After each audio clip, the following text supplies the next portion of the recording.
नमस्कार विद्यार्थी मित्रांनो, मी प्राध्यापक रामप्रसाद सुखदेव शिंपी, फर्ग्युसन महाविद्यालयामध्ये मानसशास्त्र हा विषय इंग्रजी व मराठी माध्यमातून अध्यापन. विद्यार्थी मित्रांनो, मागील भागामध्ये आपण प्रकरण क्रमांक 4 बोधात्मक प्रक्रियेचा अभ्यासाला सुरुवात केली होती. या पाठामध्ये आपण बोधावस्थेमधील काही घटक बघणार आहोत. बोधावस्था ही प्रामुख्याने मानसिक प्रक्रियांवर आधारित आहे. यामध्ये संवेदन, अवधान, स्मरण, विस्मरण, विचार प्रक्रिया अशा अनेक घटकांचा समावेश होतो. त्यातील काही घटक आपण मागील पाठामध्ये बघितले होते. आज उरलेले घटक आपण पीपीटीच्या माध्यमातून पाहणार आहोत. विद्यार्थी मित्रांनो, आता आपण संवेदनाची संघटन तत्वे हा घटक बघणार आहोत. प्रामुख्याने यामध्ये 4 प्रमुख मानसशास्त्रज्ञांचं योगदान आपल्याला बघता येईल. मॅक्स वर्दायमर, वुल्फगँग कोहलर, कर्ट कोफका आणि कर्ट लेविन या 4 जर्मन मानसशास्त्रज्ञांनी समष्टीवाद गेस्टाल्ट सायकोलॉजी या परिदृश्याचा समावेश केलेला आहे. यामध्ये प्रामुख्याने जाणीवांना संघटित करून त्यांकडे अर्थपूर्ण संपूर्ण स्वरूपामध्ये पाहण्याची मेंदूत क्षमता असते. मेंदूच्या या क्षमतेचा अभ्यास सर्वप्रथम जर्मन मानसशास्त्रज्ञ मॅक्स वर्दायमर यांनी 1923 मध्ये केला. यालाच संवेदनाची संघटन तत्व. प्रामुख्याने ही संघटन तत्वे 6 भागामध्ये विभागलेली आहेत. समीपतेचे तत्व लॉ ऑफ प्रॉक्सिमिटी, समानतेचे तत्व लॉ ऑफ सिमिलॅरिटी, सातत्याचे तत्व लॉ ऑफ गुड कंटिन्युएशन, समावेशन तत्व लॉ ऑफ क्लोजर, आवरणाचे तत्व लॉ ऑफ प्रॅग्नॅक्स, गुड फॉर्म आणि आकृती व आधारभूमी तत्व law of figure and ground. या 6 तत्वांपैकी पहिले 4 तत्व आता पाठ्यपुस्तकामध्ये समावेश केलेले आहेत. त्याची माहिती बघूया. समीपतेचे तत्व लॉ ऑफ प्रॉक्सिमिटी. संवेदनाच्या या तत्वानुसार जे उद्दीपक एकमेकांच्या समीप म्हणजे जवळ असतात त्यांचे एकत्रितपणे संवेदन होते आणि जे उद्दीपक एकमेकांपासून दूर असतात त्यांचे एकत्रित संवेदन होत नाही. आता आपण चित्राच्या सहाय्याने बघूया. या आकृतीमध्ये आपणास ठिपक्यांच्या जोड्यांच्या ओळी असे प्रत्येक ओळीचे संवेदन होते. त्यामुळेच सर्वसाधारणपणे 8 ठिपक्यांच्या ओळ असे संवेदन न होता ठिपक्यांच्या 4 जोड्यांची ओळ असे संवेदन होते. आता या ठिकाणी हे ठिपके जेव्हा जवळ आलेले आहेत त्यानुसार एक 4-4 जणांचा एक ग्रुप झालेला दिसून येतो आणि यालाच समीपतेचे तत्व असे म्हणतात. हीच आकृती आपण स्माइली या चिन्हाच्या द्वारे सुद्धा बघू शकतो. या ठिकाणी आडव्या आणि उभ्या 3-3 रेषा झालेल्या दिसून येतात. अजून उदाहरण बघा. चौकटीच्या माध्यमातून एक मोठा चौकोन तयार झालेला दिसून येतो, तर मानवी आकृतींच्या माध्यमातून झाडाचं चित्र तयार झालेलं दिसून येतं. या तत्वाला समीपतेचे तत्व असे म्हटलं जातं. 2. समानतेचे तत्व लॉ ऑफ सिमिलॅरिटी. संवेदनाच्या या तत्वानुसार जे उद्दीपक समान स्वरूपाचे असतात त्यांचे एकत्रितपणे संवेदन होते व जे उद्दीपक समान स्वरूपाचे नसतात त्यांचे एकत्रित संवेदन होत नाही. म्हणजे या ठिकाणी समान उद्दीपकांवरती भर दिलेला दिसून येतो. आता या चित्रामध्ये आपल्याला ओळी या 4 उभ्या रेषा दिसत आहेत. यामध्ये 4 ठिपके आणि 4 फुल्यांचा आकार तयार झालेला दिसून येतो. तसंच या आकृतीमध्ये टिंब आणि चौकट, चौकोन अशा उभ्या रेषा झालेल्या दिसून येतात. आता या ठिकाणी उद्दीपक जे एकसारखे आहेत त्याच्यामुळे त्यांच्या विशिष्ट रचनेमुळे आपल्याला एक विशिष्ट आकृती दिसून येते. या चित्रात बघितलं तर त्रिकोण हे सर्व त्रिकोण एकसारखेच आहेत आणि ते एकत्र आल्यामुळे एक मोठा त्रिकोण झालेला आपल्याला दिसून येतोय. तर त्रिकोणाच्या माध्यमातून सूर्य आणि पक्षी असं चिन्ह आपल्याला तयार झालेलं दिसून येते. या तत्वाला समानतेचे तत्व असं म्हणतात. यानुसार समान उद्दीपक एकत्र आल्यामुळे एक विशिष्ट रचना तयार झालेली दिसून येते. सातत्याचे तत्व लॉ ऑफ गुड कंटिन्युएशन. संवेदनाच्या या तत्वानुसार एखाद्या उद्दीपकाचे विशिष्ट दिशेत सातत्यपूर्ण संवेदन होते. या तत्वानुसार जरी 2 उद्दीपक एकमेकांना छेदून जात असले तरी त्यांचे तुटकपणे संवेदन न होता त्यात सातत्य दिसून येते. या ठिकाणी आपल्याला मध्ये तुटक रेषा जरी गेलेली असली तरी आपल्याला इंग्रजी अल्फाबेट एल आहे असा आपल्याला भास होतोय. तर या चित्रामध्ये वरील बाजूला आणि खालच्या बाजूला स्माइली फेसेसमुळे दोन भिन्न दिशा अर्थबोध होत आहेत. या ठिकाणी एक विशिष्ट रचना तयार झालेली आहे. तर इंग्रजी अल्फाबेट एच हे मध्ये एच ला छेदलं नसलं तरी सुद्धा हा इंग्रजी अल्फाबेट एच आहे हे आपल्याला लगेच कळून येते. याला सातत्याचे तत्व असं म्हटलं जातं. समावेशन तत्व.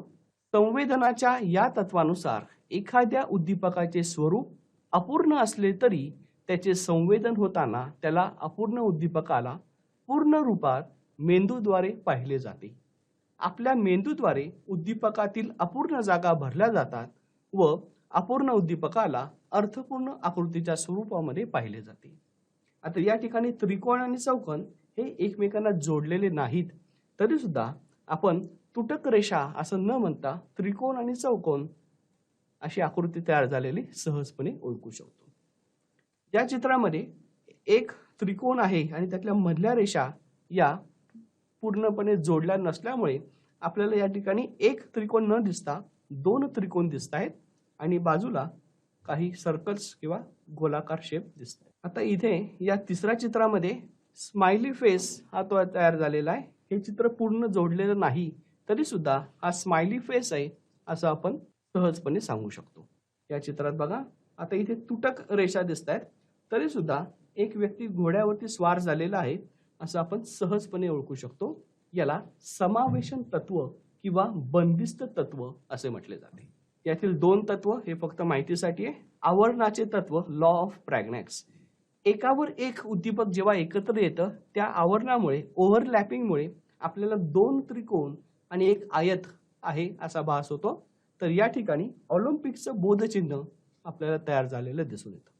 याला आवरणाचे तत्व, लॉ ऑफ प्रॅग्नॅक्स असं म्हटलं जातं. तर आकृती व आधारभूमी या तत्वानुसार जेव्हा आपण या चित्रामधील काळ्या भागाकडे बघतो तेव्हा एखादं फुलदाणी आहे किंवा पिलर आहे असं दिसून येतं. तर पांढऱ्या भागाकडे बघितल्यास दोन व्यक्तींचा चेहरा आहे असं आपल्याला भास होतोय. तर वर्तुळ आणि त्याच्या आतमध्ये चौकट यानुसार एखादा खाद्यपदार्थ डोनट आहे या प्रकारे त्याचा भास होतोय.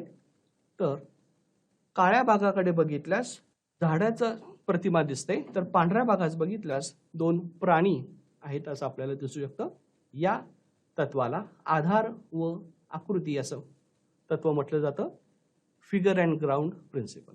आता आपण पुढील प्रकार बघणार आहोत. याला म्हणतात विचार प्रक्रिया, थिंकिंग प्रोसेस. कल्पना करा की तुमचा मित्र एखादी गणितीय समस्या सोडवण्यासाठी तुमची मदत मागत आहे. त्या गणितीय समस्येचे चटकन उत्तर देणे तुम्हाला शक्य होत नाही. काही वेळानंतर तो तुम्हाला पुन्हा लगेच उत्तर देण्याची विनंती करत आहे. त्यावेळी तुम्ही त्याला सांगत आहात, थांब, मी विचार करत आहे.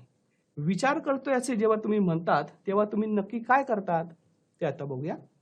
जेव्हा तुमचा मित्र विचार करतो तेव्हा तुम्ही गणितीयनुसार समोर असलेल्या सर्वप्रथम तुम्हाला जाणीव होते. आता या ठिकाणी वर्गामध्ये शिक्षकांनी शिकवलेला घटक आपण परत आठवण्याचा प्रयत्न करतो आणि त्यातून त्या गणिताला कुठलं सूत्र योग्य पडेल हे शोधण्याचा प्रयत्न करतो. या ठिकाणी विचार प्रक्रिया ही मानसिक प्रक्रिया दिसून येते. तर विचार प्रक्रिया काय म्हणजे बघूया. विचार प्रक्रिया ही अशी मानसिक प्रक्रिया आहे की ज्यात विविध बोधात्मक घटक आणि प्रक्रियांचा वापर होतो आणि ज्यात माहितीचा वापर, समस्या निरसन, तर्क प्रक्रिया आणि निर्णय घेणे इत्यादींचा समावेश झालेला दिसून येतो. विचार प्रक्रियेतील सर्व मानसिक प्रक्रियांचे विश्लेषण केल्यास असे आढळून येते की विचार प्रक्रिया ही खाजगी आणि अंतर्गत स्वरूपाची आहे. आता या ठिकाणी आपल्याला व्यक्ती भिन्नता दिसून येईल. प्रत्येक व्यक्ती त्याच्या बौद्धिक क्षमतेनुसार विचार प्रक्रियेमध्ये बदल झालेला आढळून येतो. विचार प्रक्रियेत आपण आपल्या मनात एक जग आपण निर्माण करतो आणि काही कृती प्रत्यक्षात न करता मनातल्या मनात करत असतो. त्याला आपण कल्पना करणे किंवा विचार करणे असं म्हणतो. विचार प्रक्रियेमध्ये काही घटकांचा समावेश होतो. त्यातलं एक आहे मानसिक प्रतिनिधित्व, मेंटल रिप्रेझेंटेशन. मानसिक प्रतिनिधित्व म्हणजे इंद्रियांच्या समोर प्रत्यक्षदृष्ट्या हजर नसलेल्या गोष्टींची मानसिक प्रतिमा होय. म्हणजेच काय, तर एखादं उद्दीपक कसं असेल त्याचं स्वरूप जाणण्याचा प्रयत्न करणे आणि त्याची मानसिक प्रतिमा डोळ्यासमोर आणण्याचा प्रयत्न करणे याला मानसिक प्रतिनिधित्व असं म्हटलं जातं. सांकेतिक स्वरूपामध्ये अंतर्गत वेदन करण्याची प्रक्रिया म्हणजे मानसिक प्रतिनिधित्व होय. मानसिक प्रतिनिधित्व ही ज्ञानेंद्रियाद्वारे घेतलेल्या प्रत्यक्ष अनुभवाद्वारे किंवा वर्णनात्मक माहिती, चित्र किंवा चलचित्र इत्यादीद्वारे मिळलेल्या अप्रत्यक्ष अनुभवाद्वारे विकसित होतात. त्याचं एक उदाहरण बघूया. कृती. डोळे बंद करून मनात मोराची कल्पना करा. जेव्हा आपण सांगतो की मोर कसा असेल, कशा प्रकारे दिसतो, तेव्हा लगेच आपल्या डोळ्यासमोर मोराची प्रतिमा तयार होते आणि त्याचे मोराचे रंगीबेरंगी पिसारा, आकार, विशिष्ट असा आवाज. आता आपण इथे मोराचा आवाज कसा होतो हे सुद्धा ऐकलेलं आहे. अशा प्रकारे जेव्हा आपल्याला मोराची कल्पना करतो तेव्हा त्याचं मानसिक प्रतिनिधित्व आपल्या डोळ्यासमोर येतं. यामध्ये आवाज, आकार आणि विशिष्ट रचना हे सहजपणे आपल्या डोळ्यासमोर येऊ शकतं. या प्रक्रियेला मानसिक प्रतिनिधित्व असे म्हणतात. 2. संकल्पना, कॉन्सेप्ट. जगातील काही विशिष्ट गोष्टींचा समूह दर्शवण्यास मेंदू जे अंतर्गत प्रतिनिधित्व वापरतो त्याला संकल्पना, कॉन्सेप्ट असे म्हणतात. संकल्पनेमध्ये अनुभवलेल्या वेदनांमधील समानता व फरक इत्यादींच्या आधारे काही कल्पना तयार करणे याचा समावेश होतो. एखादा मुलगा गायीचे मानसिक प्रतिनिधित्व विकसित करतो.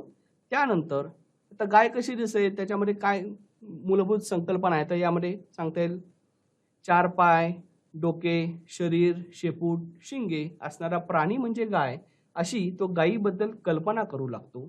म्हणजेच तो गायीची संकल्पना विकसित करत असतो. 3. आकृतीबंध. आकृतीबंध हे असे एक अंतर्गत प्रतिनिधित्व आहे की ज्याद्वारे संबंधित संकल्पनाबद्दल माहिती संघटित होते आणि संकल्पनामध्ये सहसंबंध प्रस्थापित होतात. सर्व प्रकारच्या बोधात्मक प्रक्रियेसाठी आकृतीबंध मूलभूत ठरतात. उदाहरणार्थ, जेव्हा एखादा मुलगा प्राणी संग्रहालयामध्ये भेट देतो तेव्हा प्राणी, घर, पिंजरा, प्रदर्शन, लोक इत्यादी संकल्पना एकाच वेळी सक्रिय होतात व त्यात सहसंबंध प्रस्थापित होतात व त्यातून प्राणी संग्रहालयाविषयीची आकृतीबंध विकसित होते. आता जेव्हा प्राणी संग्रहालय म्हणतो तेव्हा त्याच्याशी निगडीत जेवढ्या काही विविध घटक आहेत ते सर्व आपल्या डोळ्यासमोर येतात आणि या सर्व प्रक्रियेलाच आकृतीबंध असे म्हटलं जातं. भाषा. भाषा ही प्रतीकांची एक प्रणाली आहे. मानसिक प्रतिनिधित्व, संकल्पना आणि आकृतीबंध यांना भाषेद्वारे सुयोग्य पद्धतीने मांडता येते.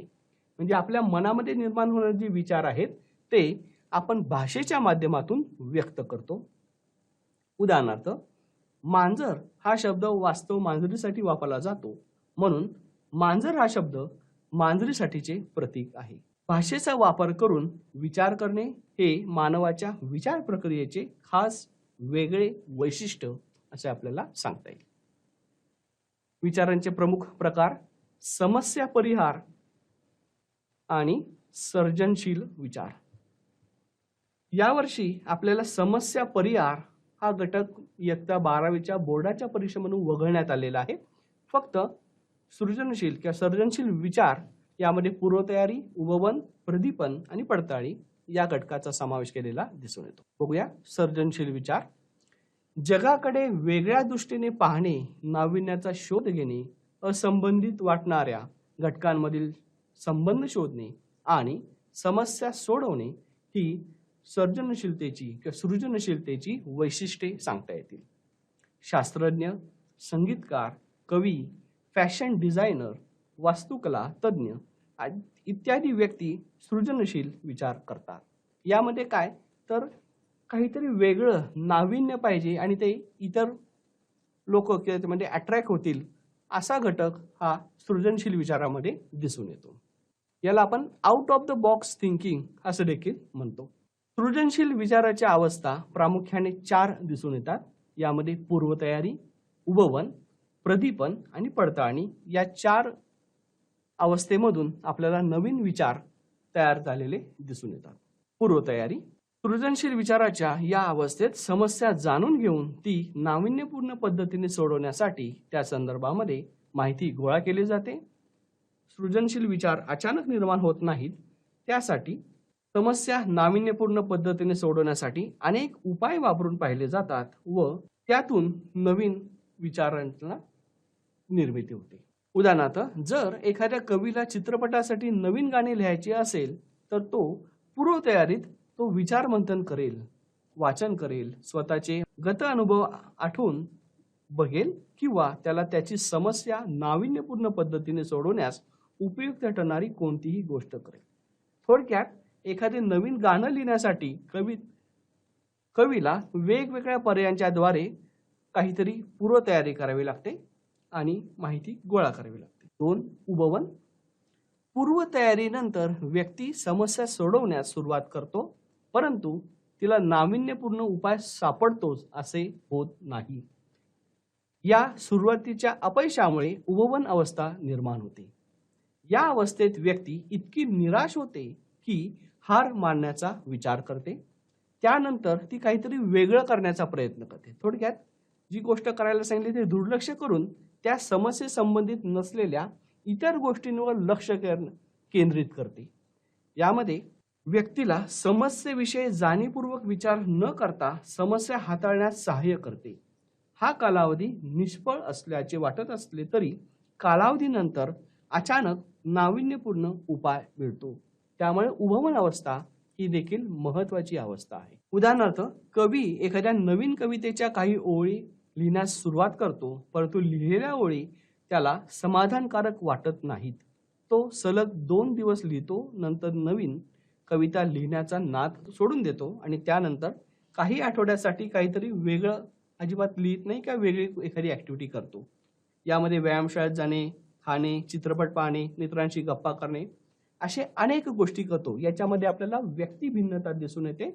आणि त्यानंतर उबवणीनंतर अचानक प्रकाश चमकावा त्याप्रमाणे नाविन्यपूर्ण उपाय व्यक्तीच्या डोळ्यासमोर येतो आणि त्यामुळे व्यक्ती खूप उत्साहित होता. म्हणजे अचानक पण त्याला नवीन काहीतरी सुचतं आणि त्यानंतर तो कविता लिहायला सुरुवात करतो. नाविन्यपूर्ण कल्पनेचे विस्कळीत वाटणारे भाग किंवा असंबंधित तुकडे सखोलपणे एकत्र येतात व मिळालेला उपाय हा जवळजवळ बरोबर असतो. समस्येवर नाविन्यपूर्ण उपाय शोधल्याचे समजल्यामुळे व्यक्ती या अवस्थेत अत्यानंद होतो. व्यक्ती ज्या ओळी सुचण्यासाठी अनेक आठवडे धडपड करत असते त्या ओळी अचानकपणे व्यक्तीला सुचतात. त्यामुळे व्यक्तीच्या तोंडून आहा सारखे उद्गार बाहेर पडू लागतात. याच संकल्पनेवर आधारित वुल्फगँग कोहलर यांचा आहा एक्सपेरिमेंट किंवा इन्साइटफुल लर्निंग एक्सपेरिमेंट सुद्धा प्रसिद्ध आहे. पडताळणी. मागील अवस्थेतील अत्यानंदानंतर जो नाविन्यपूर्ण उपाय कल्पना सुचली जात आहे त्याची पडताळणी घेणे आवश्यक असते. बऱ्याच वेळा नाविन्यपूर्ण उपाय केवळ काही किरकोळ बदल अपेक्षित असतात, परंतु क्वचित प्रसंगी पूर्वतयारीत ते पडताळणी ही प्रक्रिया आयुष्यभरासाठी सुरू राहते. थोडक्यात अशा पद्धतीने नाविन्य विचार करायला सुरुवात होते. आता आपण याच संकल्पनेवर आधारित पुढील घटक बघणार आहोत. लर्निंग, अध्ययन. तुम्ही कदाचित असा विचार कराल की परीक्षेच्या आधी आपण जे शाळेत शिकतो ते म्हणजे अध्ययन होय, किंवा सायकल चालवणे, नृत्य करणे यासारखी कौशल्य आत्मसात करणे म्हणजे अध्ययन होय. परंतु अध्ययन प्रक्रियेचा हा एक केवळ लहान भाग आहे. त्याचं स्वरूप हे अधिक. अध्ययन या जीवनातील सर्व क्षेत्रांना स्पर्श करणाऱ्या प्रक्रियेत शालेय शिक्षण आणि कौशल्य आत्मसात करण्याबरोबरच विविध ठिकाणचा आणि व्यक्तीचा अभ्यास करण्याचाही समावेश अध्ययन प्रक्रियेमध्ये होतो. पुढील उदाहरणे वाचा आणि वर्तनातील बदल किती काळासाठी आहेत ते शोधण्याचा प्रयत्न करा. तर या ठिकाणी खऱ्या अर्थाने अध्ययन घडलं आहे की नाही हे शोधण्याचा प्रयत्न आपल्याला करायचा आहे. बघा, रोहित हा मादक द्रव्य पदार्थाचे सेवन केल्यानंतर त्याच्या आजूबाजूला असणाऱ्या व्यक्तींना त्रास देतो. उदय उत्तम प्रकारे माणसाचे चित्र काढू शकतो. तुम्हाला हे शोधता आले असेल की रोहितच्या वर्तनातील बदल हे तात्पुरत्या स्वरूपाचे आहेत, कारण की त्याने मादक द्रव्य पदार्थ सेवन केलेले आहे आणि कालांतराने त्यातून ते सेवन केल्यानंतर त्याचा प्रभाव कमी झाल्यावरती तो परत योग्य वर्तन करू शकतो. म्हणून हे तात्पुरत्या स्वरूपाचं वर्तन आहे. तर उदयच्या वर्तनातील बदल हे तुलनेने कायम स्वरूपाचे आहे, कारण या ठिकाणी तो उत्तम माणसाचं चित्र करतो. उत्तम प्रकारे माणसाचं चित्र काढण्यासाठी त्याला सराव करणं गरजेचं आहे. म्हणून या ठिकाणी आपल्याला अध्ययन प्रक्रिया उदयच्या बाबतीत घडलेली आहे असे सांगता येईल. अजून एक उदाहरण बघूया. त्याच क्रिया पुन्हा पुन्हा करून प्रतीक सायकल चालवण्यास शिकला. अक्षयला विजेचा धक्का बसला व त्यामुळे तो सॉकेटला हात न लावण्यास शिकला. तुम्हाला हे शोधता आले असेलच की प्रतीकच्या वर्तनातील बदलाचे कारण सराव आहे. या ठिकाणी तो सायकल चालवायला परत परत शिकलाय आणि तो चांगल्या प्रकारे सायकल चालवू शकतो. तर अक्षयच्या वर्तनातील बदलाचे कारण सराव नसून अनुभव आहे. आता या ठिकाणी काय अनुभव मिळाला त्याला? सॉकेटला हात लागला तर करंट बसू शकतो असा त्याला अनुभव आल्यामुळे तो परत पुढच्या वेळेस तीच क्रिया करण्याचं टाळतो. या दोन्ही प्रक्रियामध्ये अध्ययन घडलेलं दिसून येते. म्हणजे सराव आणि अनुभव या दोन्ही घटकांना अध्ययन प्रक्रियेमध्ये फार महत्त्वाचे स्थान आहे हे आपल्याला सांगता येईल. आता या प्रक्रियेवर व्याख्या बघूया. मॉर्गन आणि किंग यांनी अध्ययनाची व्याख्या सांगितली. अनुभव व सराव यांमुळे वर्तनात घडून आलेला सापेक्षता कायम स्वरूपाचा मापनीय बदल म्हणजे अध्ययन होय.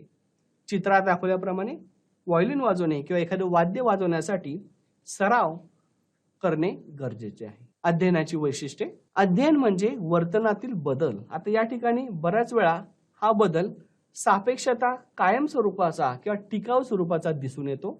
यामध्ये कारक, शाब्दिक आणि समस्या परिहार असे तीनापैकी कुठला तरी एक प्रकार चालू शकतो.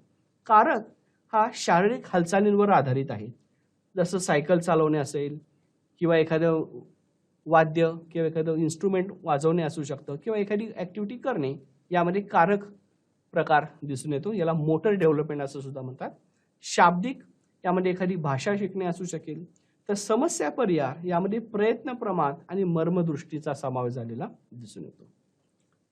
हा बदल अनुभव व सराव यांमुळे निर्माण होतो. आता या ठिकाणी आपल्याला अनुभव आणि सराव या दोन्हीपैकी कुठल्या तरी एका घटकाचा परिणाम झालेला दिसून येतोय. हा बदल सापेक्षता कायम स्वरूपाचा व मापनीय असतो. अध्ययन म्हणजे उद्दीपक व प्रतिक्रिया यांच्यात साहचर्य प्रस्थापित करणे. स्टिम्युलस रिस्पॉन्स असोसिएशन या संकल्पनेला या ठिकाणी महत्त्व दिसून येते. थोडक्यात अध्ययनाच्या वैशिष्ट्यामध्ये या प्रमुख 4 घटकांचा समावेश झालेला दिसून येतोय. आता या संकल्पनेवर आधारित विविध प्रयोग प्रसिद्ध आहेत. त्यातला हा जो प्रयोग आहे हा ट्रायल अँड एरर लर्निंग किंवा प्रयत्न प्रमाद अध्ययन आहे. हे थॉर्नडाईक यांनी मांडलेलं होतं. माहितीसाठी बघूया. आता या प्रयोगामध्ये एका मांजरेला बंदिस्त पेटीमध्ये ठेवलेलं आहे आणि ती साहजिक असते बऱ्याच वेळापासून तिने काही खाल्लं नाही म्हणून तिला भूक लागलेली आहे आणि तिला दिसेल अशा समोर खाद्यपदार्थ ठेवलेला आहे. आता याच्यामध्ये नैसर्गिक आपल्याला प्रतिक्रिया दिसून येईल की समोर अन्न ठेवलेलं आहे आणि भूक लागली आहे तर अन्न मिळवणे ही नैसर्गिक प्रतिक्रिया आहे. या ठिकाणी कुठल्याही प्रकारे दरवाजा दाखवलेला नाही, तर समोर जी झडप दाखवलेली आहे त्या झडपेवरती पाय पडल्यामुळे हा दरवाजा उघडतो आणि मांजर ही त्यातून बाहेर येऊ शकते. हीच प्रक्रिया सतत केल्यामुळे तिला हळूहळू हे सहजपणे कळतं की हे जी झडप आहे त्या झडपेला पाय ठेवला की आपल्याला हा जो काही पझल आहे किंवा बॉक्स आहे तो बॉक्स ओपन होतो आणि आपल्याला अन्न मिळू शकते. या ठिकाणी सतत प्रयत्न केल्यामुळे काहीतरी अध्ययन झालेलं दिसून येतं. म्हणून या प्रयोगाला प्रयत्न प्रमाद अध्ययन, ट्रायल अँड एरर लर्निंग, चुका करा आणि शिका या संकल्पनेवर आधारित घटक यातून दिसून येतो. हा कोहलरचा प्रयोग आहे. यामध्ये इन्साइटफुल लर्निंग, मर्मदृष्टीला भर दिलेला आहे. आता या प्रयोगामध्ये अनेक प्रकार दाखवले. त्यातला एक जो प्रसिद्ध प्रयोग आहे हा चिंपांजी ज्या माकडावरती केलेला आहे. चिंपांजी माकड हे सर्वात बुद्धिमान प्राणी आहे असं आपण गृहीत धरतो. चिंपांजी माकडाला 2 पोकळ काठ्या ठेवलेल्या होत्या आणि त्या पिंजऱ्याच्या बाहेर केळीचा घड ठेवलेला आहे. ज्यावेळेस माकड केळीचा घड बघतो त्यावेळेस त्याला साहजिकपणे ते हस्तगत करणे किंवा मिळवण्यासाठी तो प्रयत्न करतो, पण दोन्ही काठ्यांची जी उंची आहे ती त्या तिथपर्यंत पोहोचत नाही. तेव्हा सहज खेळता खेळता त्या माकड त्या काठीकडे बघतो आणि नंतर त्याला अचानकपणे सुचतं की या दोन्ही काठ्या पोकळ आहेत. तो एकमेकांना जोडतो आणि त्यातून एक मोठी काठी तयार होते आणि सहजपणे तो बाहेर ठेवलेले केळीचा घड मिळू शकतो. या संकल्पनेला इन्साइटफुल लर्निंग, मर्मदृष्टी असं म्हटलेलं दिसून येतं. यावर आधारित हा प्रयोग आहे. आपण जर आजूबाजूला बघितलं तर पशु, प्राणी हे सुद्धा नवनवीन संकल्पनेचा वापर करून एखादी गोष्ट घेताना दिसू शकेल. या ठिकाणी ही जी चिमणी आहे ती या बॉटलचं झाकण तोडून किंवा टोच मारून त्याच्यातनं जे काही पदार्थ तो घेऊ शकताना दिसून येते. याला मर्मदृष्टी असं सुद्धा म्हटलेलं दिसून येते. आता यावर आधारित काही प्रयोग आहेत आणि काही संशोधन आहेत. त्यातला पहिला आणि प्रसिद्ध प्रयोग आहे, त्याला म्हणतात क्लासिकल कंडिशनिंग, इव्हॉन पॅव्लॉवचा प्रयोग आहे.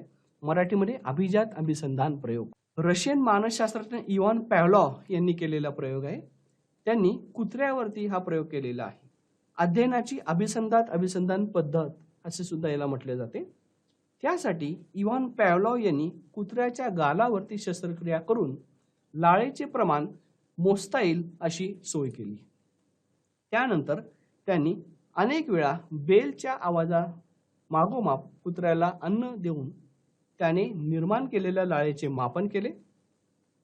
प्रयोगात असे दिसून आले की काही वेळानंतर अन्न न देताही कुत्रा बेलच्या आवाजातील लाळ ही प्रतिक्रिया देऊ लागला. कुत्र्याच्या या अध्ययनाला त्यांनी अभिजात अभिसंधान, क्लासिकल कंडिशनिंग असे म्हटलेले आहे. आता आपण चित्राच्या सहाय्याने बघूया. या ठिकाणी एका बंदिस्त खोलीमध्ये कुत्र्याला बांधून ठेवलेलं असतं आणि त्याच्या समोर एखादा अन्नपदार्थ ज्यावेळेस येईल त्यावेळेस बेलचा आवाज दिला जातो आणि ज्या वेळेस बेलचा आवाज येईल त्यावेळेस अन्न मिळेल असं गृहीत धरून त्यातून अध्ययन कशा प्रकारे होतं ते या प्रयोगात सांगितलेलं आहे. त्याची आपण 3 अवस्था बघूया. बिफोर कंडिशनिंग, यावेळेस नैसर्गिक उद्दीपक आणि त्याला मिळणारी नैसर्गिक प्रतिक्रिया या ठिकाणी दाखवलेली आहे. ज्या वेळेस अन्न दिसेल तेव्हा तोंडातून लाळ गळणे हे नैसर्गिक प्रतिक्रिया आहे. या ठिकाणी कुठल्याही प्रकारचं अध्ययन घडलेलं दिसून येत नाही. ज्यावेळेस हा प्रयोग केला जातो त्यावेळेस घंटेचा आवाज आणि पदार्थ हे दोन्ही एका वेळेस दिल्यानंतर कुत्र्याच्या तोंडातून लाळ गळताना दिसून येते. कालांतराने हा प्रयोग सतत केल्यानुसार त्यानंतर असे अध्ययन घडून आले आहे की फक्त घंटेचा आवाज हा सुद्धा कुत्र्याच्या तोंडातून लाळ गळण्यासाठी कारणीभूत ठरू शकतो असे या प्रयोगाद्वारे दाखवलेले आहे आणि यासाठी इव्हॉन पॅव्लॉव यांना नोबेल पारितोषिक मिळालेलं दिसून येते. यामध्ये उद्दीपक आणि त्याला मिळणारी प्रतिक्रिया ही एकसारखीच दिसून येते. आपल्या रोजच्या जीवनामध्ये सुद्धा आपण बऱ्याच वेळा क्लासिकल कंडिशनिंगवरती आधारित गोष्टी करताना दिसून येतं. जसं राष्ट्रगीत वाजलं किंवा राष्ट्रगीतचा आवाज आला की आपण स्तब्ध राहतो, हे सुद्धा नैसर्गिक प्रतिक्रिया आहे. फोनवरती आपण हॅलो, कुठल्याही फोनची सुरुवात आपण हॅलो असं करतो, हे सुद्धा अभिजात अभिसंधान प्रतिक्रियेचं एक उदाहरण आपल्याला सांगता येईल. आपल्या दैनंदिन जीवनामध्ये आपण अनेक गोष्टी अभिजात अभिसंधानातून शिकतो. उदाहरणार्थ, लहान मुलाला इंजेक्शन दिले असता तो रडतो. लहान मुलाला हळूहळू समजते की जेव्हा जेव्हा तो डॉक्टरांकडे जातो तेव्हा त्याला इंजेक्शन दिले जाते. तो डॉक्टर आणि इंजेक्शन यात संबंध असल्याचे शिकतो व त्यानंतर जेव्हा त्याला डॉक्टरांकडे नेले जाते तेव्हा त्याला इंजेक्शन देण्याआधीच तो ताबडतोब रडू लागतो. आता या ठिकाणी डॉक्टर आणि इंजेक्शन याच्यामध्ये अभिजात अभिसंधान प्रतिक्रिया झालेली दिसून येईल. पूर्वानुभवाच्या अनुभवानुसार ज्या वेळेस एखादा मुलगा डॉक्टरांकडे जातो तेव्हा आपल्याला आधी इंजेक्शन मिळालं होतं म्हणून आता सुद्धा इंजेक्शनच मिळेल असं गृहीत धरून तो रडायला सुरुवात करतो. ऑपरंट कंडिशनिंग, B.F. स्किनर यांनी हा प्रयोग मांडलेला होता आणि यामध्ये उंदरावरती त्यांनी प्रयोग केलेला दिसतो. आता या प्रयोगात त्यांनी एक बंदिस्त पेटीमध्ये उंदराला ठेवलेलं होतं आणि या पेटीमध्ये एका बाजूला इलेक्ट्रिक करंट दिलेला आहे तर दुसऱ्या बाजूला धान्याच्या गोळ्या मिळतील अशा प्रकारची रचना केलेली आहे आणि या ठिकाणी चुका आणि शिका किंवा रिवॉर्ड आणि पनिशमेंट म्हणजे पारितोषिक मिळणे आणि शिक्षा मिळणे या 2 संकल्पनेवर आधारित हा प्रयोग दिसून येतोय. विद्यार्थी मित्रांनो, आज आपण प्रकरण क्रमांक 4 बोधात्मक प्रक्रिया हा घटक बघितला. या पाठामध्ये प्रामुख्याने आपण 4 संकल्पनेला महत्त्व दिलेलं आहे. 1 संवेदना, 2 अवधान, 3 विचार प्रक्रिया आणि 4 अध्ययन. या 4 संकल्पनेचा अभ्यास प्रकरण क्रमांक 4 बोधावस्था या पाठामध्ये आज आपण बघितला. या ठिकाणी पाठ संपला. धन्यवाद.